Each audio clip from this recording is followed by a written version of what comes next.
fiquei pensando nessa história que você colocou da loba, né?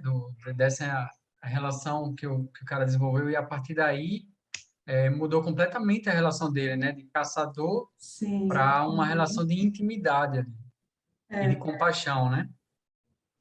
E me remeteu a um documentário que ainda está vivo, eu assisti ontem, dessa mostra ecofalante, The Uhum. Cove, que é um documentário antigo, faz 10 anos, ganhou o Oscar na época, e que é sobre a matança dos golfinhos. E o Uhum. protagonista foi um dos primeiros treinadores de golfinho, era aquele que treinava a Flipper, a personagem, Ah, né? sim. Uhum. E ele ficou 10 anos treinando golfinhos, e ele foi um dos grandes causadores, influenciadores dessa onda, assim, de começar a treinar Uhum. golfinhos, parques aquáticos e tal, e se espalhar isso, assim.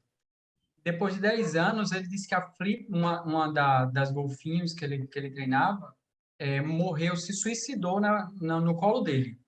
Uhum. E foi aí, porque os golfinhos têm isso, eles conseguem se suicidar deixando de respirar. Eles simplesmente não Uhum. é como a gente, né? Eles podem, eles têm essa opção, autonomia.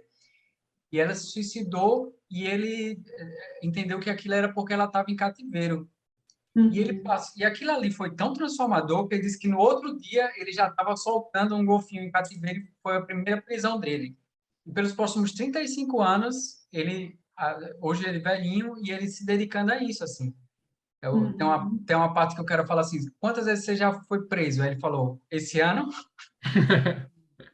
o nível, né, do ativismo. E eu fiquei pensando assim, o quanto essa psicologia, biologia contemplativa, ela envolve essa relação de intimidade com a natureza a esse ponto, assim, da gente ser tão Uhum. afetado que a gente, caramba, como assim a gente vai deixar as coisas Uhum. estarem como estão, né? Por exemplo, essa sexta extinção em massa que a gente está no processo, assim, e a gente fica vendo isso da cadeira, né? A emergência climática também afetando os vários ecossistemas, e a gente está observando isso, assim. Eu fiquei pensando assim, o quanto essa proposta que você traz da biologia contemplativa, ela incita a ação, assim, e ela incita essa relação de intimidade com a natureza. Não sei se de Uhum. alguma forma, a partir de uma prática formal, a partir de uma vivência dentro da natureza. Uhum. É. Isso também, isso tem relação estreita, assim, com uma experiência profunda, né? E aí isso também faz parte assim, do arcabouço da ecologia profunda, né? Então, tem um livro Terra Viva, que o Stephen Harding, que é um britânico, né, um professor britânico, ele vai falar disso, assim, de como essas experiências profundas são transformadoras e podem fazer com que a gente mude completamente a nossa rota, assim, né, nas coisas que a gente está fazendo. Então, e tem vários outros exemplos, assim. E a gente pode ter experiências profundas sem ser diretamente com um animal, com um ser vivo, né? Mas com algum evento natural, assim, né? Algum evento, sei lá, climático, mas, sim, né? Estando em relação estreita com o que está acontecendo na natureza. Né? Isso pode provocar uma mudança, né? Tem também uma história do David Abram, que é um antropólogo, né? E ele também fala que ele estava fazendo uma trilha e escalando um paredão e de repente começou a chover e aquilo virou uma cachoeira e ele não conseguiu sair dali.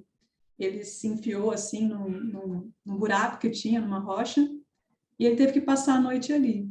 E aí ele conta que ele viu também as aranhas chegando assim no paredão e começando a tecer, né, as suas teias todas juntas assim, na abertura daquele buraco que ele se enfiou, né, para fugir da chuva.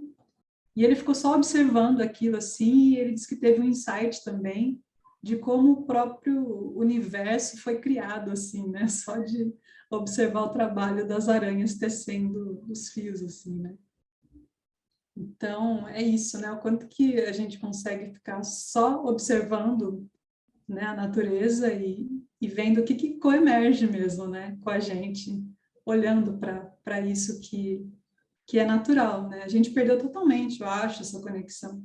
Ou a gente olha a natureza como um recurso, seja um recurso alimentar, ou então de bem-estar, ou até de entretenimento, né? e não olha aquilo como uma fonte de insight, de sabedoria e de aprendizado profundo mesmo, né? De transformação pessoal também. Então, isso, se a gente se der essa oportunidade, né, isso vai acontecer em algum momento.